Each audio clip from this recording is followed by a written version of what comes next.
If you want to use the Oura Ring to chart your cycle, here's 5 things that you need to know. Number 1.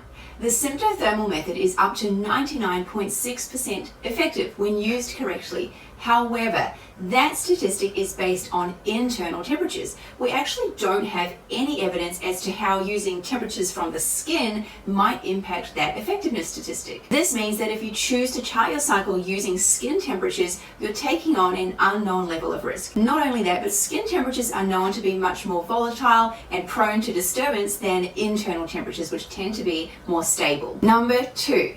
The Oura Ring doesn't give you an absolute value every morning. Instead, it's going to give you a fluctuation value. So how high or low your temperature is in comparison to a personal baseline value, which it doesn't actually disclose. So instead of saying, for example, my temperature is 36.35 degrees Celsius in the morning, it's not going to do that. It's going to say that your temperature is perhaps plus 0.3 degrees Celsius above an undisclosed baseline value. To chart your cycle with the Symptothermal Method, you need to be able to plot actual absolute temperature values on the graph section of your chart, and you can't do this with a fluctuation value. The only way to get the absolute values is to download an app called Natural Cycles. Natural Cycles is an app that's approved for use as birth control in the United States, Australia, Europe, Canada, Singapore, and Brazil. However, if you have a strong need to prevent pregnancy, I do not recommend using the Natural Cycles app for birth control. I have a plethora of information about this. If you scroll down my page, you can watch videos. If you visit my website, I have blog posts all about why it's not a good idea to rely on the Natural Cycles app. Now, the other way that you could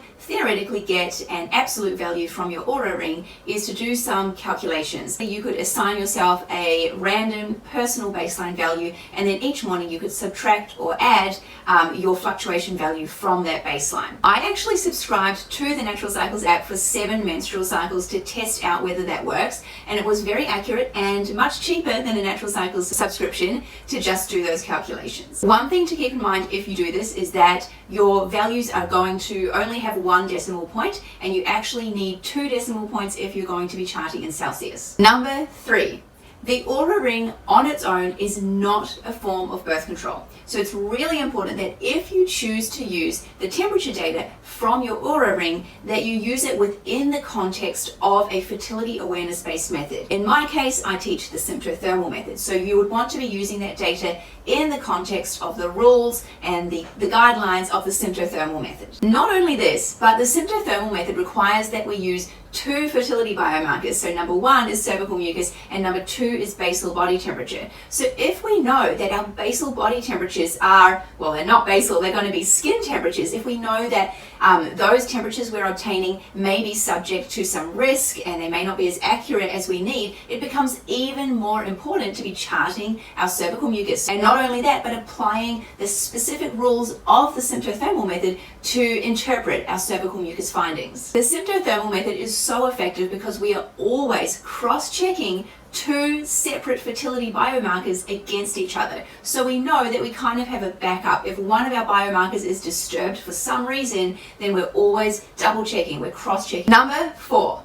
I actually spent the better part of 2023 testing out a huge range of femtech devices against oral temperatures. As part of this, I tested out the Oura Ring for 9 menstrual cycles, and I tested out its accuracy against my oral temperatures, and you can actually see those charts scrolling past in the background right now. Now, what I found with my experiments was that the temp drop device was most accurate for me personally, followed very closely by the Oura Ring and the Apple Watch. However, you really have to keep in mind that the accuracy of any femtech device, it's unique to the individual that's using it. And the reason for this is things like our levels of subcutaneous fat, the levels of melatonin in our skin.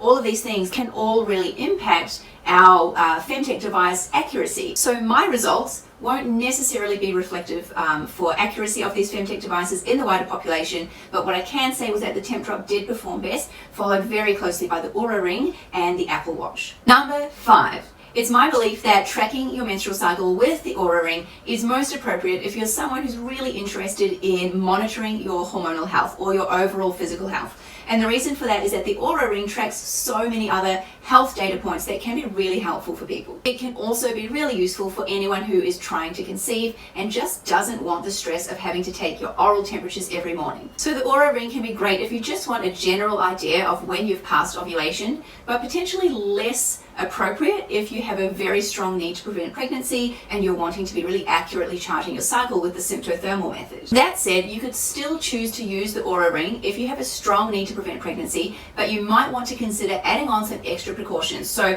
if your Symptothermal Method has stricter temperature-only protocols for confirming temperature shifts, then you may want to incorporate those into your symptothermal practice. Regardless, using something like the Oura Ring always comes down to you making an informed decision, and if you choose to use any femtech device, you're always choosing to chart at your own risk with those devices. Keeping in mind that doing so is operating well outside of the scope of perfect use statistics when it comes to contraceptive effectiveness, and maybe pushing you further down into those typical use statistic rates. I hope that's helpful. I teach a lot more about basal body temperature and cervical mucus and how to chart them accurately and safely for natural birth control in my online courses, which you can access anytime on the website.